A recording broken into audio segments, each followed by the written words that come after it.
سبحان اللہ. الحمد لله نحمده ونستعينه ونستغفره ونؤمن به ونتوكل عليه ونعوذ بالله من شرور أنفسنا ومن سيئات أعمالنا من يهده الله فلا مضل له ومن يضلل فلا هادي له ونشهد أن لا إله إلا الله وحده لا شريك له أما بعد أعوذ بالله من الشيطان الرجيم بسم الله الرحمن الرحيم لقد كان لكم في رسول الله أسوة حسنة وعن أنس رضي الله تعالى عنه قال قال رسول الله صلى الله عليه وسلم الأنبياء أحياء في قبورهم يصلون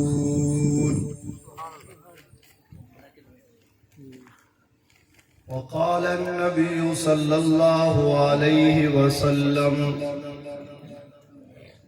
ونبي الله حي يرزق آمنت بالله صدق الله مولانا العظيم ونحن على ذلك لمن الشاهدين والشاكرين والحمد لله رب العالمين. درود پاک.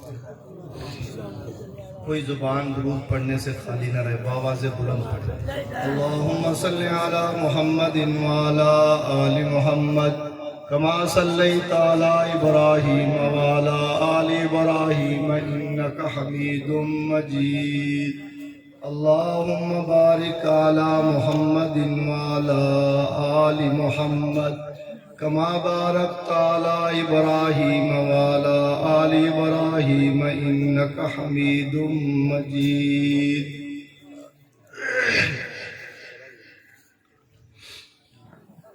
معززین و مکرمین،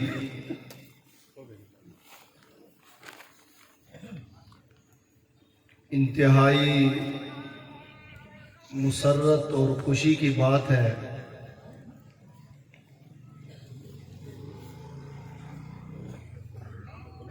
کچھ عرصہ پہلے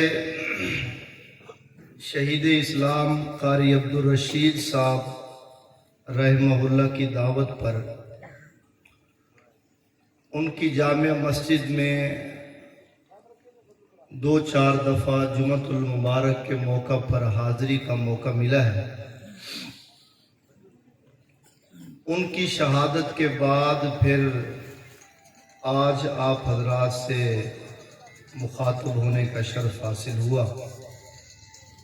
اللہ تعالیٰ میری اور آپ کی حاضری کو اپنی بارگاہ میں شرف قبولیت بخشے. ایسے آدھ گھنٹے کے لیے کچھ گفتگو آپ حضرات سے کرنا چاہتا ہوں، لیکن بشرط آپ کی توجہ ہے. میرے ذمہ گفتگو کا جو عنوان لگایا گیا ہے اس کا تعلق جذبات سے ہٹ کر علم کے ساتھ ہے، تاکہ آپ عقیدے کی بات کو صحیح طریقے پر جو ہے وہ سمجھ سکیں. عقیدہ حیات النبی صلی اللہ علیہ وسلم. عموماً تاثر یہ ہے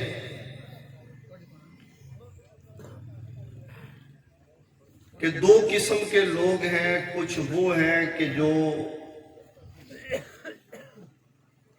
جمیع انبیاء علیہ السلام اور بالخصوص امام الانبیاء حضرت محمد صلی اللہ علیہ وسلم کی حیات فی القبر کے قائل ہیں، اور کچھ وہ ہیں جو اس حیات کو تسلیم نہیں کرتے.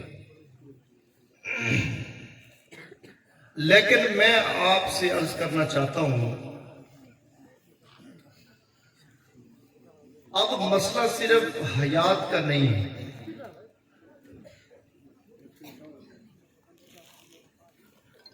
نبی پاک صلی اللہ علیہ وسلم کی حیات کے انکار کی وجہ سے جو دینی اور نظریاتی نقصان پہنچا ہے، میں تھوڑا اس سے پردہ اٹھانا چاہتا ہوں تاکہ آپ بات کو سمجھیں کہ حیات سے بات نکل کر آگے کہاں چلی گئی.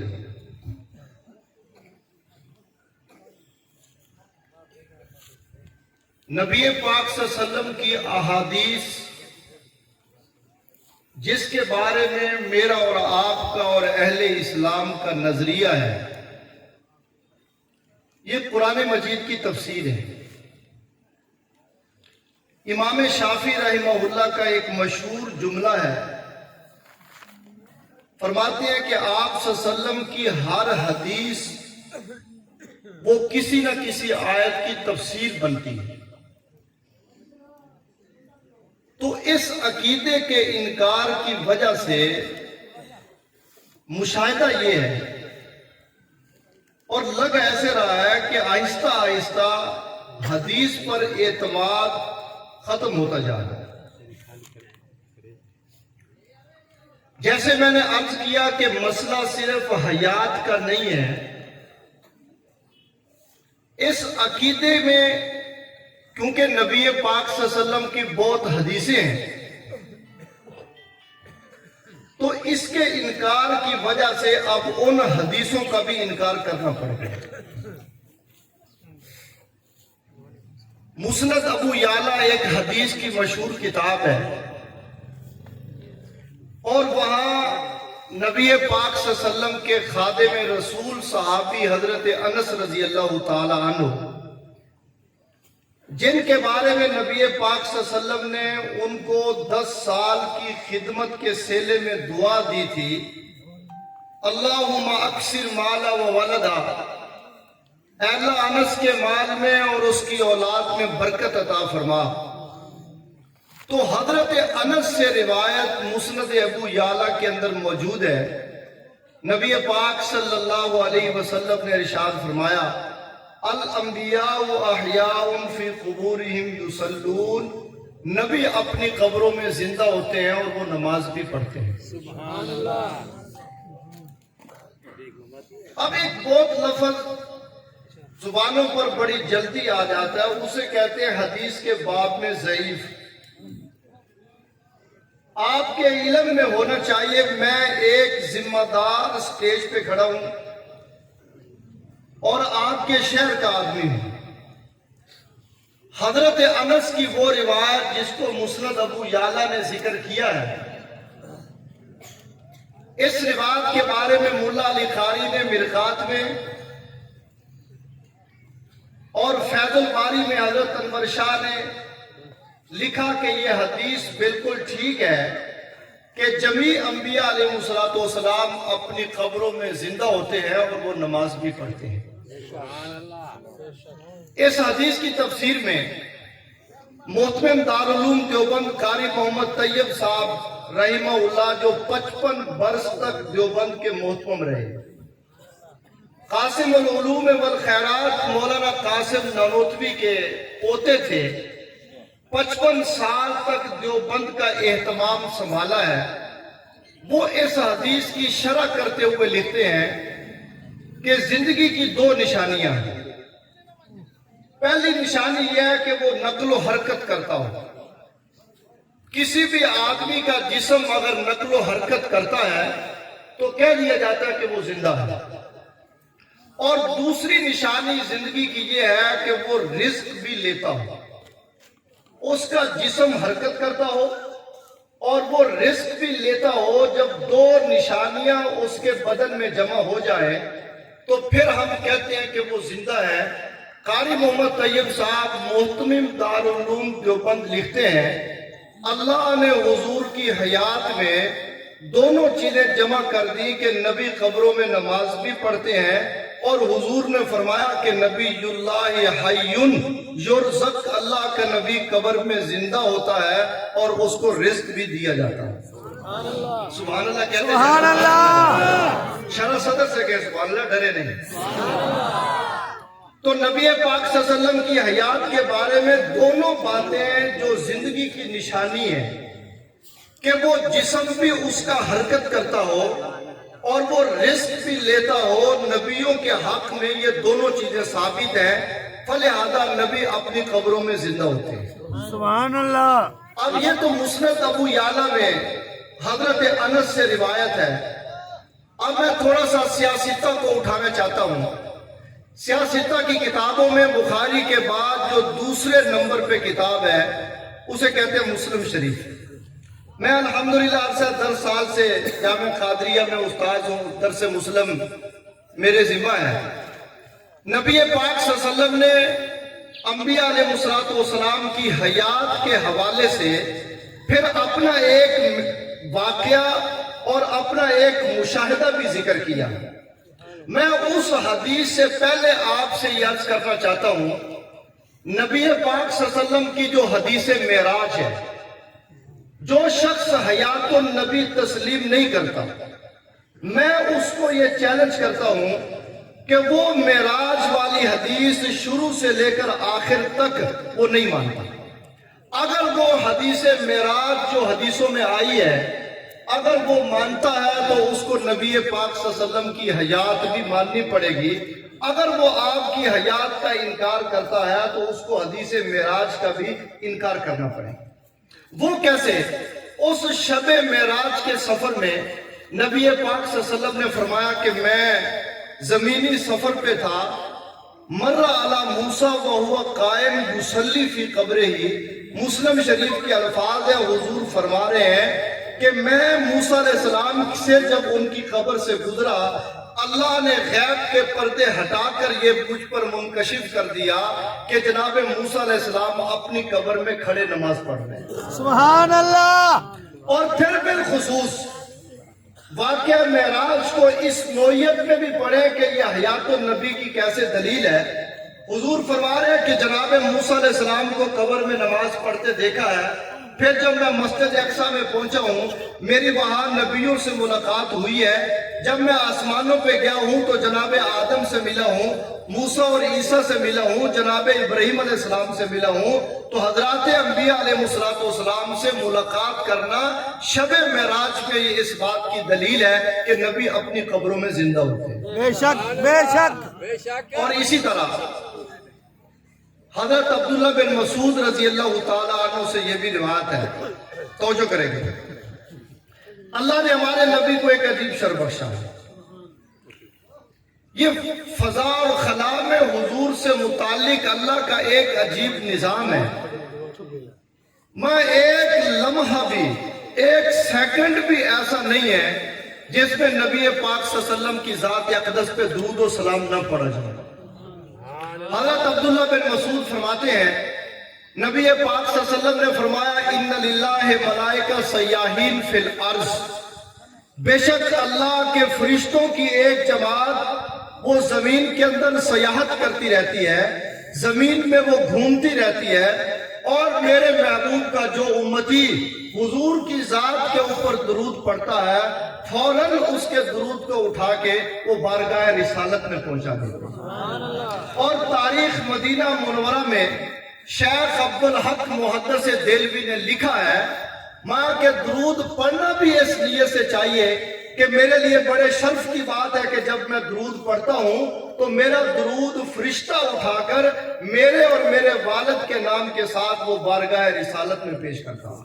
سبحان اللہ۔ آج کسی آدمی کو یہ کہا جائے کہ بھئی آپ کا نام صدر کی مجلس میں لیا گیا تو وہ کتنا خوش ہوتا، اور اس سے کہا جائے کہ اس کا نام MA کی مجلس میں لیا گیا تو وہ کتنا خوش ہوتا ہے، اور نبی پاک صلی اللہ علیہ وسلم کا وہ امتی کتنا خوش قسمت ہے کہ جب وہ درود پڑھتا ہے تو فرشتے اس کی محبت کی اس ڈاک کو اٹھا کے اس کے نام کے ساتھ بارگاہ رسالت میں تذکرہ کیا جاتا ہے۔ سبحان اللہ۔ ابو ہریرہ سے رضی اللہ تعالیٰ عنہ سے اس حوالے سے ایک روایت یہ بھی موجود ہے تو جو میرے پاس رہے، آپ صلی اللہ علیہ وسلم نے فرمایا کہ من صلی علیہ عند قبری فسمیتہ، جو میری قبر پہ آ کے درود پڑھتا میں خود سنتا ہوں۔ سبحان اللہ۔ تو جو ہے نا جی سارے نہیں بول رہے، سبحان اللہ۔ آپ بولتے رہیں گے، ابھی تو میں نے بہت کچھ سنانا ہے۔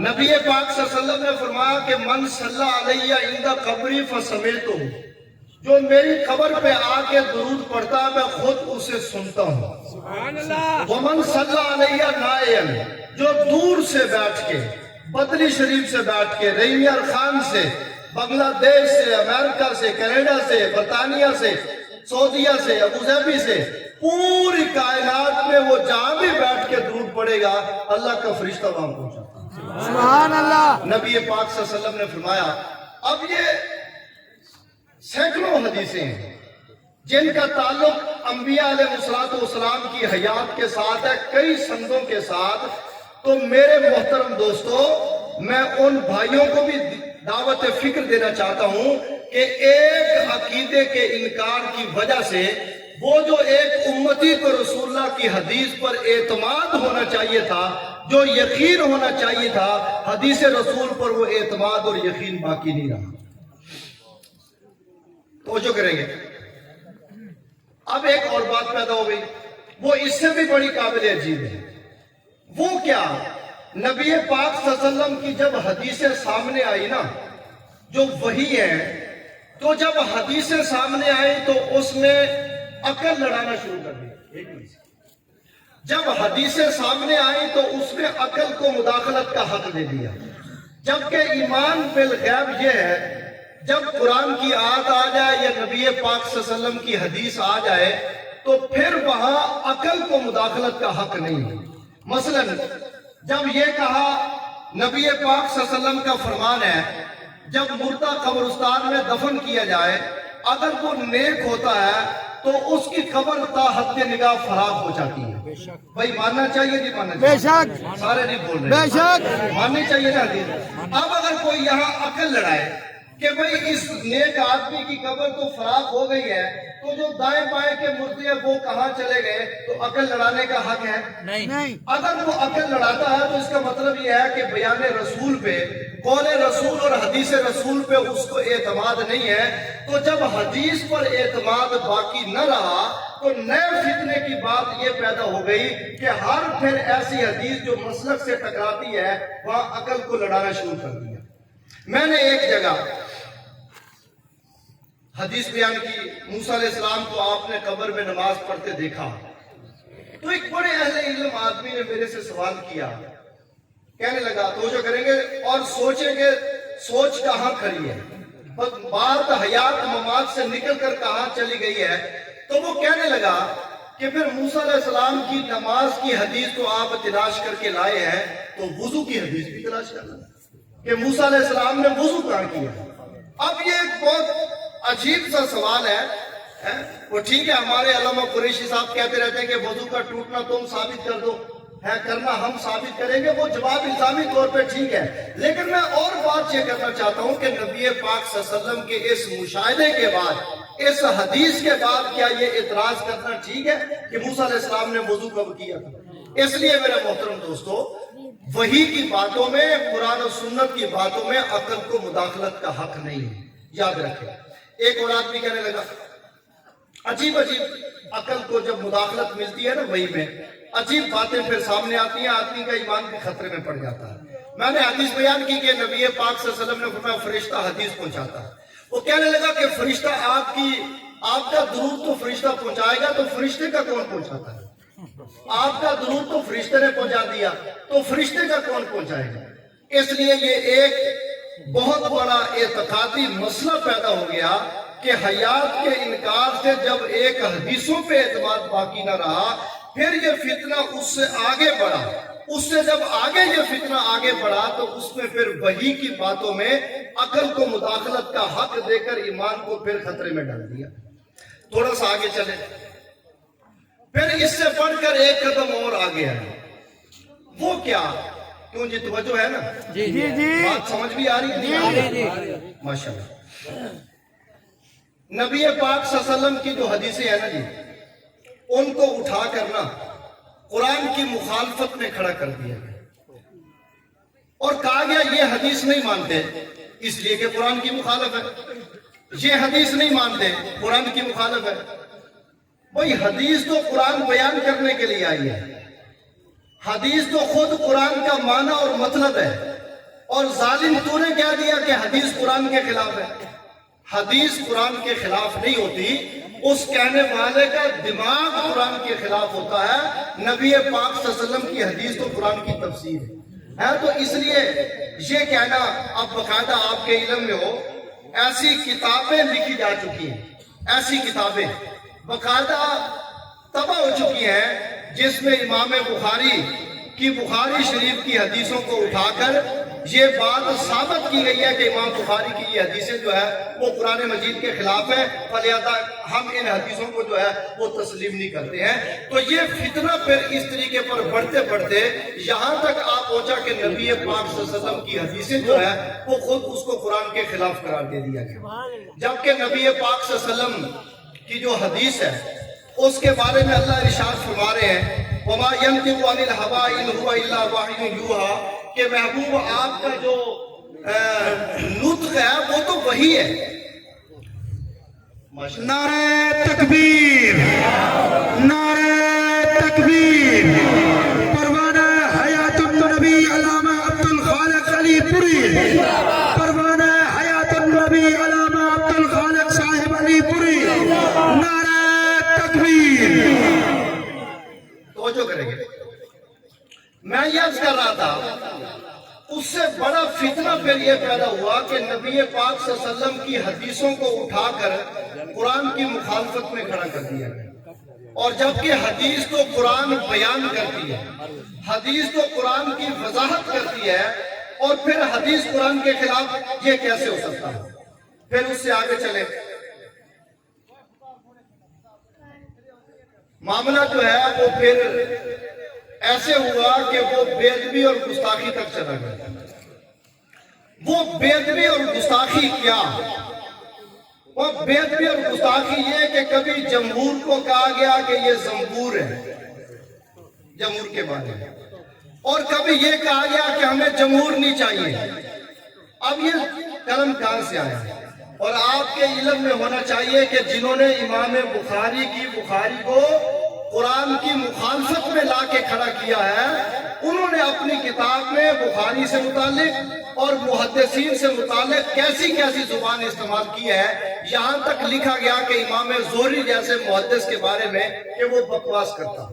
میں ایک ذمہ دار سٹیج پہ بات کر رہا ہوں، اس میں غلط بیانی نہیں کرتا میں۔ اور پھر امام بخاری کے بارے میں یہاں تک لکھا گیا کہ وہ تو قرآن کی بصیرت سے محروم ہے۔ اگر امام بخاری قرآن کی بصیرت سے محروم ہے تو پھر دنیا میں شیخ القرآن بننے کا حق کسی کو نہیں ہے، یاد رکھیں۔ سب سے بڑا شیخ القرآن اس امت میں امام بخاری ہے، اور وہ قرآن کی بصیرت سے محروم ہو گیا، اور اب اس 14ویں صدی میں شیخ القرآن پیدا ہو گیا۔ اس لیے میرے محترم دوستو، اس عقیدہ حیات کے انکار کی وجہ سے تو پھر بے ادبی کا پہلو آیا، وہ محدثین سے متعلق بھی آیا، وہ علماء سے متعلق بھی آیا، وہ فقہاء سے متعلق بھی آیا، وہ نبی پاک صلی اللہ علیہ وسلم کی حدیثوں سے متعلق بھی آیا۔ پھر یہ بات جو ہے نا وہ یہاں تک آگے پہنچی ہے۔ اور اسی طرح آخری بات عرض کرنے والا ہوں، اس عقیدے کے انکار کی وجہ سے آپ کے علم میں ہونا چاہیے کہ پھر حنفیت بھی خیر بات کہنی پڑی، یعنی فقہائے احناف نے جو کچھ حیات النبی سے متعلق اپنی کتابوں میں لکھا ہے، پھر اس حنفیت کو بھی خیر بات کہنا پڑا۔ آپ نور الایضاح ہمارے درس نظامی میں پڑھائی جانے والی مشہور فقہ کی ایک چھوٹی سی کتاب ہے، اس میں باقاعدہ صاحب نور الایضاح نے باب زیارت قبر نبی صلی اللہ علیہ وسلم قائم کیا ہے کہ جب حاجی حج کرنے کو جائے تو اس کو چاہیے کہ رسول اللہ کے روضہ اطہر کی زیارت کے لیے مدینہ منورہ بھی اس کو جانا چاہیے۔ حضرت عبداللہ بن عباس سے منقول ہے کہ وہ کبھی کبھی مکہ چھوڑ کے مدینہ جایا کرتے تھے، تو ان سے ان کے ساتھی پوچھا کرتے تھے حضرت یہاں تو 1,00,000 نمازیں ثواب ہے اور وہاں 50,000 ہے، آپ 1,00,000 کو چھوڑ کے 50,000 لینے کے لیے جاتے ہیں؟